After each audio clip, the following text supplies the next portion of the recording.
এই যে club and convention centre, এটা থেকে এই ওই অমরনাথের যে টিকিটিংগুলো এখান থেকে দেওয়া হয়।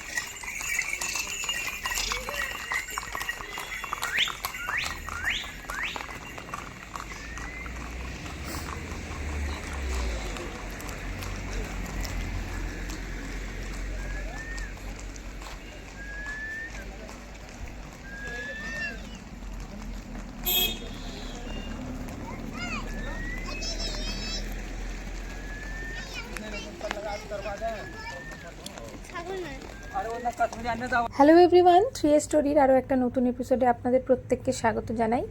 লাস্ট আমরা পেহেলগামের লোকাল সাইট সিন আপনাদের দেখিয়েছিলাম, আর আজ দেখাবো পেহেলগামেরই সন্ধেবেলা পেহেলগামের মার্কেট বা পেহেলগামের যে এলাকায় আমরা ছিলাম সেই লাড়িপোড়া এলাকাটা, আর সেখান থেকে মার্কেটের মধ্যে কি কি জিনিস পড়ে, আর সন্ধ্যাবেলা পেহেলগামকে ঠিক কীরকম দেখতে লাগে।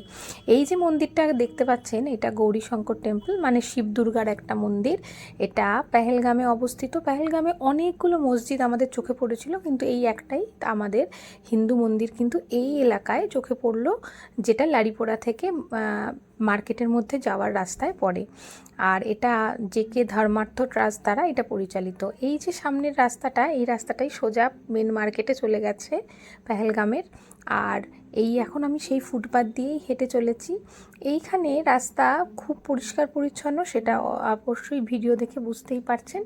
আর এইটা কিন্তু সন্ধে 7:30 নাগাদ, যেহেতু পুরো কাশ্মীরেই সূর্যাস্ত বেশ সন্ধ্যা করে প্রায় 6:45 নাগাদ হয়, তো তারপরেই আমরা এই মার্কেটটা অন্ধকারে কীরকম দেখতে লাগবে বা সূর্যাস্তের পর কীরকম দেখতে লাগে, যেহেতু যেদিন আমরা প্রথম পেহেলগাম ঢুকেছিলাম সেই দিন কিন্তু আমরা দিনের বেলায় মার্কেটটা একটু ঝলক দেখেছিলাম, তাই আজ রাত্রিবেলা এক্সপ্লোর করতে বেরিয়েছি এই মার্কেটটা এখন কীরকম লাগবে। আর তুলনামূলক দাম শ্রীনগর বা কাটরার থেকে বেশি বা কম, সেটাও কিন্তু আপনাদের একটু জানিয়ে দেব এই ভিডিওতে। ছোট্ট একটা ভিডিও, অবশ্যই স্কিপ না করে পুরো ভিডিও দেখুন।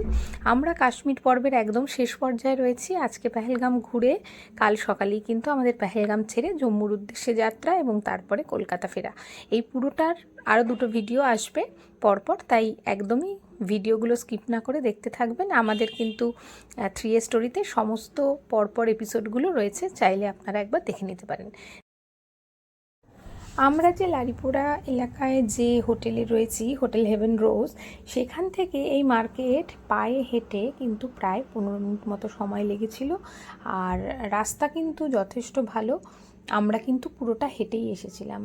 পেহেলগামে সন্ধ্যের দিকে বেশ ভালো ঠান্ডা, দেখতেই পাচ্ছেন সকলেই কিন্তু আমরা গরম জামা কাপড় পরেই মার্কেট ঘুরতে বেরিয়েছিলাম। মার্কেট খুব সুন্দর সাজানো, দুধারে সারিবদ্ধভাবে বিভিন্ন শীতের বিভিন্ন জিনিসের দোকান রয়েছে, শাল রয়েছে, সোয়েটার রয়েছে বা জ্যাকেট রয়েছে। আর রাস্তা কিন্তু ভীষণই পরিষ্কার পরিচ্ছন্ন, এই কথা কিন্তু বলতেই হয়। এই যে একটা দোকানের সামনে আমি দাঁড়িয়ে রয়েছি, এই দোকানটা খুবই সুন্দর একটা দোকান, যেখানে অনেক ধরনের শাল সোয়েটার চোখে পড়লো। আর এই পুরো জায়গাটাই কিন্তু ভর্তি শাল ফ্যাক্টরি বা এই ধরনের শাল রিলেটেড বা সোয়েটারের বিভিন্ন দোকান দিয়ে কিন্তু এই পুরো পেহেলগাম মার্কেটটা চারিদিক একদম আলোয় সেজে উঠেছিল সেদিন সন্ধ্যাবেলা।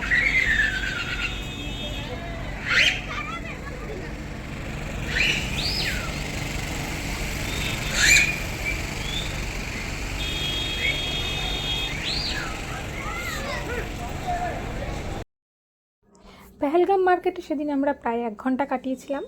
এই 1 ঘন্টা কাটিয়ে বিভিন্ন দোকানে বিভিন্ন জিনিসের দাম দর করে আমরা যে অভিজ্ঞতা পেলাম, তাই আপনাদের কাছে একটু ছোট করে শেয়ার করি। এখানে কিন্তু মার্কেটে জিনিসপত্রের দাম অনেকটাই বেশি। আমরা শ্রীনগরে ডাল লেকের পাড়ে যে ধরনের জিনিস পেয়েছিলাম, এখানেও সেরকমই জিনিস আছে, তবে দাম কিন্তু অনেকটাই বেশি। তাই পেহেলগাম মার্কেট থেকে কিছু কেনাকাটি করতে হলে আপনাদের কিন্তু বেশ দরদামাদামি করে তবেই কিনতে হবে। এখানে বিভিন্ন শাল ফ্যাক্টরি আছে, দাদারা বারবার ডাকছিলেন যে শাল ফ্যাক্টরি থেকে আমরা যদি কিছু কিনি, তবে আমরা পেহেলগাম মার্কেট থেকে তেমন বেশি কিছু কিনিনি।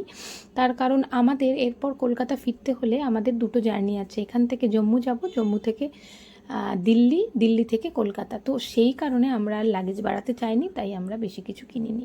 কেমন লাগলো আপনাদের পেহেলগাম মার্কেটের এই ছোট্ট ভিডিও অবশ্যই কমেন্ট করে জানাবেন। ভালো লাগলে একটা লাইক করবেন। খুব শিগগিরই পেহেলগাম থেকে কলকাতা ফেরার ভিডিও নিয়ে আপনাদের কাছে হাজির হব। ততক্ষণ সবাই খুব ভালো থাকবেন আর দেখতে থাকবেন 3 স্টোরি। 3 স্টোরিতে নতুন হলে সাবস্ক্রাইব করে চ্যানেলটির পাশে থাকবেন।